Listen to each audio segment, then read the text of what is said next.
has started in the capital, Kiev. Let's talk to our correspondent Charlotte Lomas-Farley, who will give us the latest. Hello to you, Charlotte. Well, we understand that we've seen some ceremonies already taking place, but there's another memorial service that's currently underway. What's happening at the moment? Well, yes, hundreds of people have gathered here at St. Michael the Archangel Church here in Kiev to pay their respects and remember that tragic day in Ukraine's history. Now, just over 5 minutes ago, a special service has begun here where families, school children, high-profile officials have gathered to pay their respects. They've been bringing red carnations to lay at a specially dedicated monument to the Chernobyl disaster behind me. There's also ceremonial guards lining the church grounds and also lining the streets outside the church here. And there's police outside the entrance to make sure that top security is maintained. Now also we've had wreaths being sent by the President, by the Cabinet of Ministers and the Parliament, the Rada here in Ukraine. And the President himself, President Viktor Yushchenko, attended a special service late last night to mark the exact timing of the explosion of the nuclear reactor at Chernobyl. That was at 1:23 a.m. So he was here earlier on. And as you can tell behind me, very sombre mood at the moment. There's also, like you said, other services being held across the city to mark this tragic day, dark day in Ukraine's history. Charlotte, how generally is the Chernobyl disaster regarded in modern-day Ukraine? Well, it might be 21 years ago that the disaster happened, but it still evokes strong feeling among Ukrainians here. Now, although the politics has obviously been grabbing the headlines in the last couple of weeks, I wouldn't say that's been overshadowed today. A lot of people have taken time to stop, to remember those who were affected by this disaster. Now, also taking time to think about how to move on from this, to look forward into the future. We heard from President Yushchenko, who was saying that he needs, hoping to redevelop the area, to use it again, and perhaps build some sort of project there, either a nature park or an international science centre. But for now, as you can hear, there's music starting now. People are starting just to take time to reflect.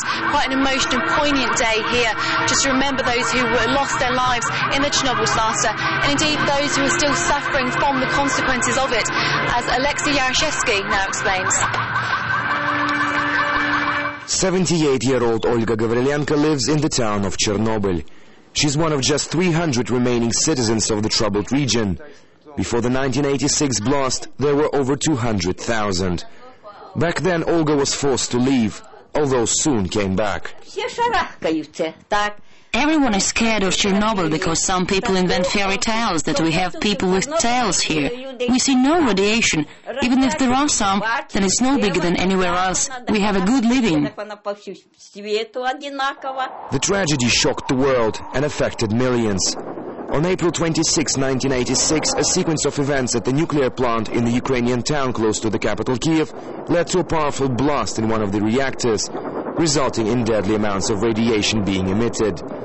Wind then carried a radioactive cloud extending the damage zone to hundreds of kilometers.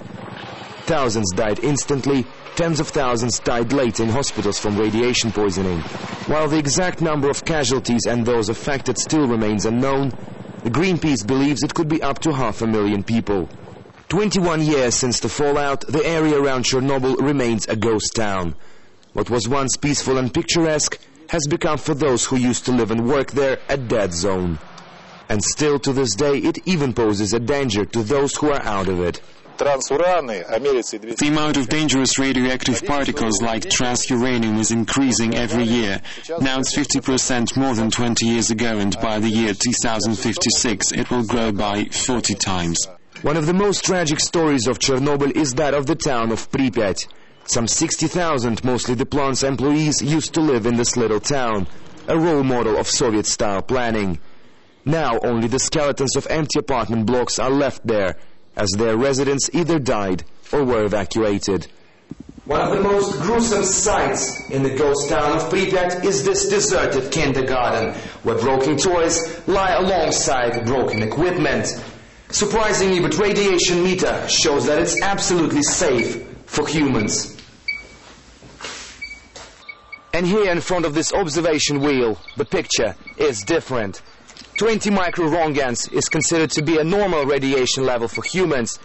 This place, the readings show around 1,000. This is how Pripyat looks now. And this is how many get to see it now, in the post-apocalyptic world of the Ukrainian-made Stalker computer game. It took 7 years to produce and is said by many to be the highest quality product of its type from post-Soviet countries. We wanted to remind people about the problem of Chernobyl. Ukraine has to deal with it on its own, while there are still many unsolved issues. The game itself represents the worst scenario of the Chernobyl blast aftermath. Gamers have been waiting anxiously for the release of the Stalker, and most say it more than meets their expectations. I believe Ukraine will be acknowledged as a serious game maker after this release. I see it as a game of the year on both Ukrainian and international markets. While the Stalker climbs up the sales charts, many of the old generation call the game a cynical and purely commercial move. But those who've created it say its mission is in fact to deliver an important message, that man should avoid such events ever happening again. As for the real Chernobyl, sadly it was no game, and life there will never be the same.